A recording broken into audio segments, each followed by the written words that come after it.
안녕하세요. 오늘 말씀은 요한계시록 5번째 시간으로 3장 14절에서 22절까지의 말씀을 나누겠습니다. 말씀의 제목은 차지도 뜨겁지도 않은 신앙을 깨우라입니다. 오늘 말씀 14절 제가 읽어보겠습니다. 라오디게아 교회 사자에게 편지하라. 아멘이시오. 충성되고 참된 증인이시오. 하나님의 창조의 근본이신 이가 이르시되.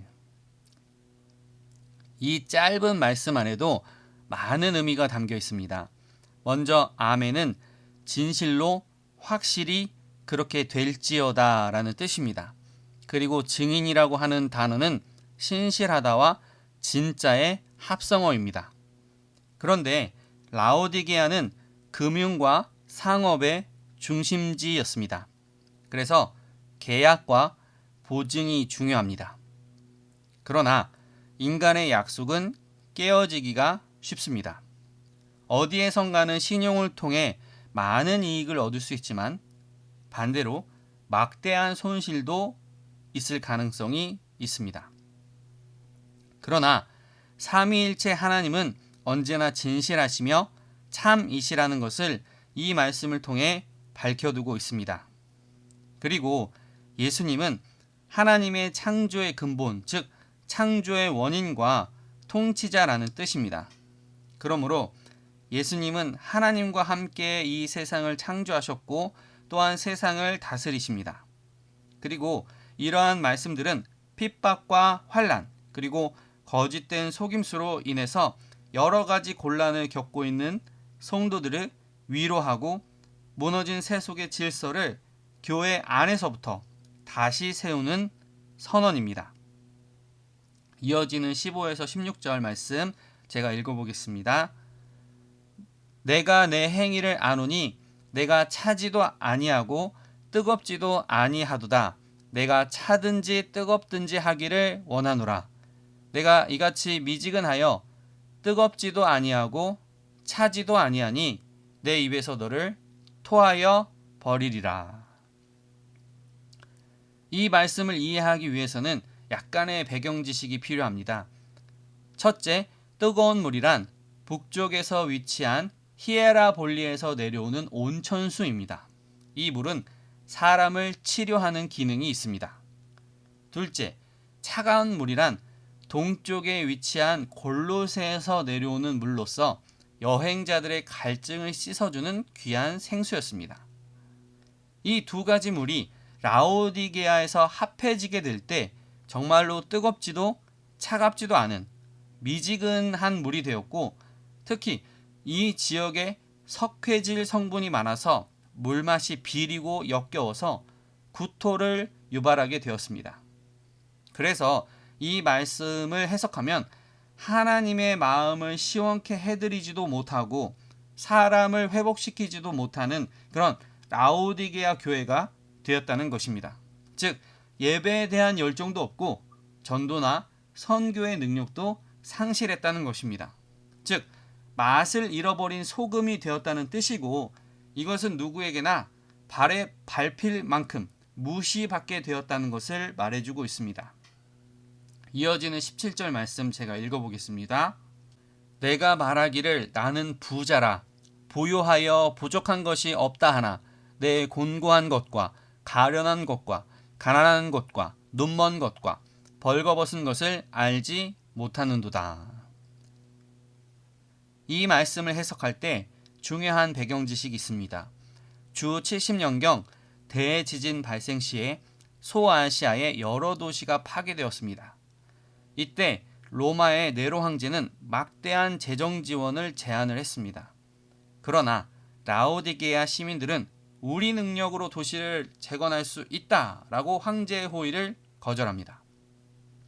그리고 실제로 자신들의 막대한 재정을 투입해서 도시를 이전보다도 더욱 화려하게 재건했습니다. 그런데 이전에 말씀드린 빌라델피아는 주후 17년의 대지진 때에 로마의 티베리우스 황제의 도움을 받고 도시의 이름을 네오 가이사랴로 개명한 적이 있습니다.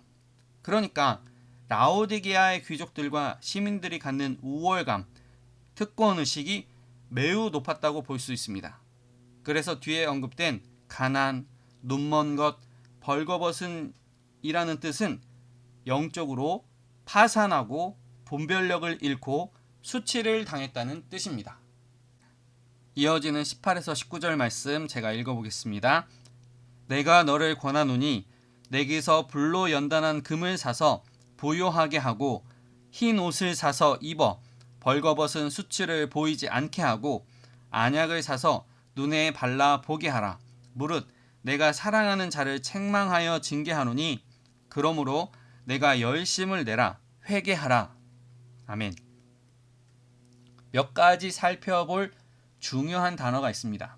그것은 첫째, 불로 연단한 금입니다. 이것은 모든 불순물이 제거된 순도 100%에 해당하는 금입니다.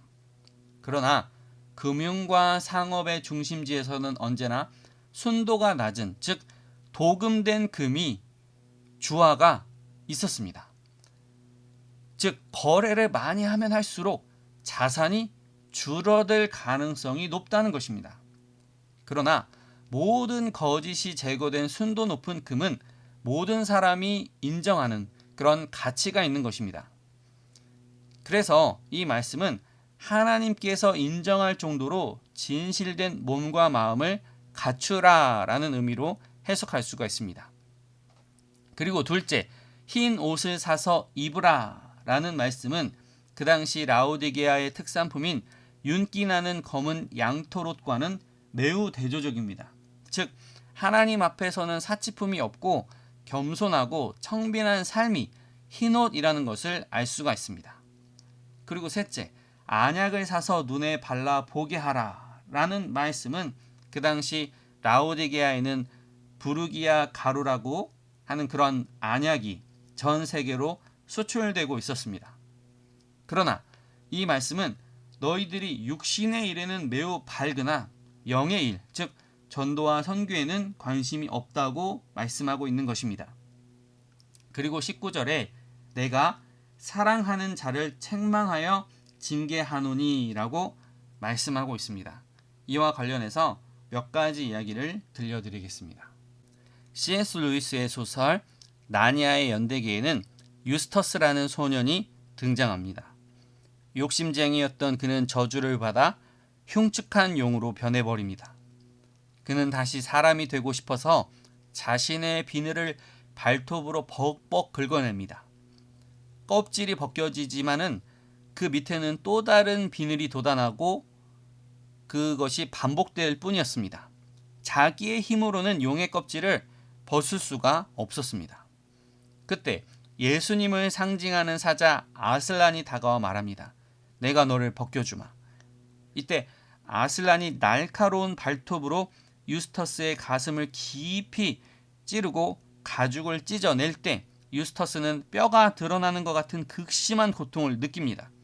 하지만 그 아픈 수술이 끝났을 때 두꺼운 용의 가죽은 완전히 벗겨지고 부드러운 살을 가진 소년으로 다시 태어납니다. 한 가지 이야기를 더 들려드리겠습니다. 손흥민과 손웅정 감독의 이야기입니다.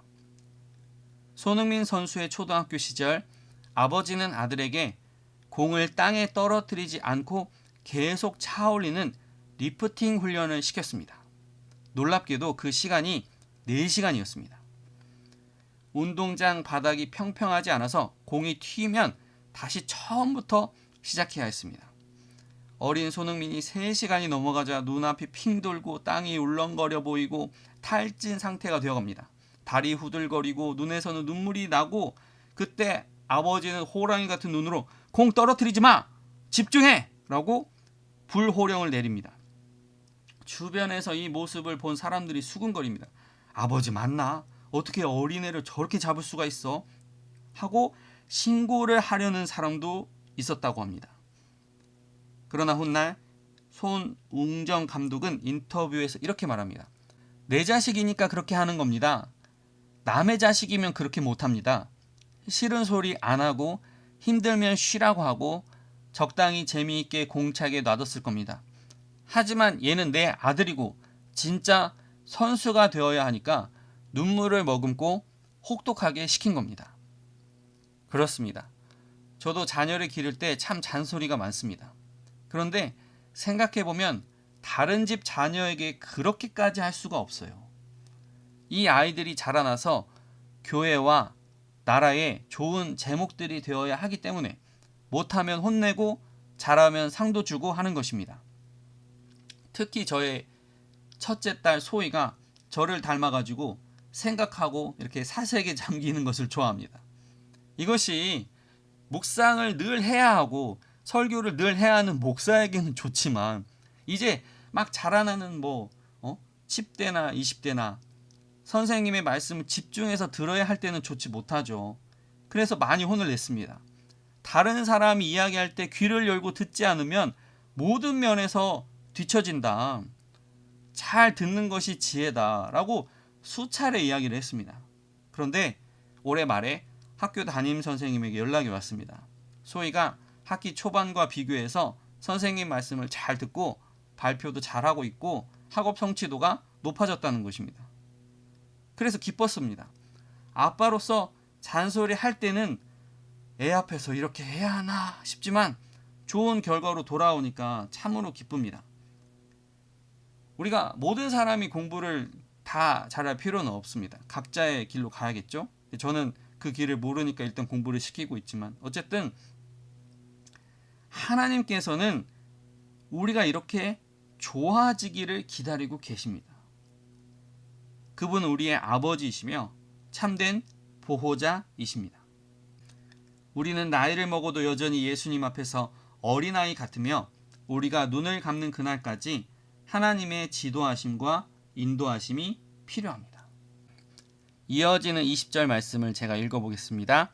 볼지어다 내가 문 밖에 서서 두드리노니 누구든지 내 음성을 듣고 문을 열면 내가 그에게로 들어가 그와 더불어 먹고 그는 나와 더불어 먹으리라. 아멘. 어떠한 사람들이 예수님께서 어떠한 존재인지 미리 또는 온전히 이해했더라면 아무도 예수님을 문 밖에 세워두지 않을 것입니다. 제가 전에도 말씀드렸듯 만약 아기 예수님이 온 세상의 왕으로 오셨다는 것을 어떠한 부자가 또 믿는 자가 그것을 미리 알았더라면 아마 요셉과 마리아 그리고 아기 예수님을 정말 두바이에 있는 5성급 호텔에 장기 투숙객으로 모셨을 것입니다. 그러나 세상은 몰랐고 외면했습니다. 그리고 이 편지가 불신자에게 보내진 것이 아니라 교회에게 보내졌다는 것을 주목해 볼 때 하나님께서는 성도의 회개 또는 성도의 성숙을 매우 기다리신다고도 해석할 수 있습니다. 그리고 예수님은 우리가 상상할 수 없을 정도로 인애가 많으시고 회개할 수 있도록 수많은 기회를 주십니다. 그리고 우리가 삼위일체 하나님께로 돌아만 간다면 예수님은 우리와 함께 식사하고 싶어 하십니다. 특별히 라오디게아의 식당이란 조그마한 주방이 아닙니다. 안뜰 즉 정원과 식사 테이블이 겸해진 형태였으며 이곳에 귀빈으로 초대된 사람은 그 집의 사람들과 완전히 어울렸습니다. 즉 먹을거리만 공유한 것이 아니라 정서를 공유하고 그 정서를 일치시키는 작업이 식사 또는 만찬을 통해서 이루어진 것입니다. 이어지는 21에서 22절 말씀 제가 읽어보겠습니다. 이기는 그에게는 내가 내 보좌에 함께 앉게 하여 주기를 내가 이기고 아버지 보좌에 함께 앉은 것과 같이 하리라. 귀 있는 자는 성령이 교회들에게 하시는 말씀을 들을지어다. 아멘. 우리는 여기서 삼위일체 하나님과 성도의 공동의 통치를 봅니다. 앞서 회개하기 전에 토하여 버리겠다는 말씀과는 완전히 대비되는 말씀입니다. 우리가 이것을 상상하기가 어려운데요. 왜냐하면 우리가 하나님 옆에 선다는 것만 해도 감당하기 어려운 은혜인데 하나님께서 우리에게 만물에 대한 통치의 권한을 나눠주신다. 위임해 주신다는 것입니다. 정말 놀라운 은혜입니다. 그런데 하나님께서 아담을 창조하시고 세상 만물에 대한 이름을 짓게 하신 그 사건을 떠올려 볼 때, 그러니까 죄가 들어오기 전에 하나님께서 이미 아담과 함께 공동의 사역을 하고 계셨습니다. 하나님께서는 만물을 짓기만 하시고 그냥 내버려 두신 것이 아니라 끊임없는 관심을 통해서 하나님의 계속적 창조의 사역을 이어가셨습니다. 그러므로 성도란 교회와 성령의 부르심을 받은 사람이며 하나님의 계속적 창조의 완성, 즉 부활에 참여하고 또 다른 사람을 부활로 참여케 하는 그러한 사명을 부여받은 사람입니다. 물론 세상에 논리도 있고 체면도 있지만은, 그래서 전도하기 어려운 마음도 있는 것이 현실이지만은, 어떠한 형태에도 불구하고 말하고 행하면 하나님께서 우리에게 생명의 면류관과 의의 면류관을 주실 줄 믿습니다.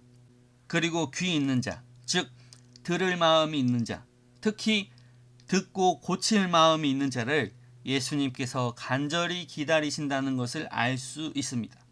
저와 여러분이 이러한 신앙을 소유하시기를 예수님의 이름으로 축복합니다. 아멘.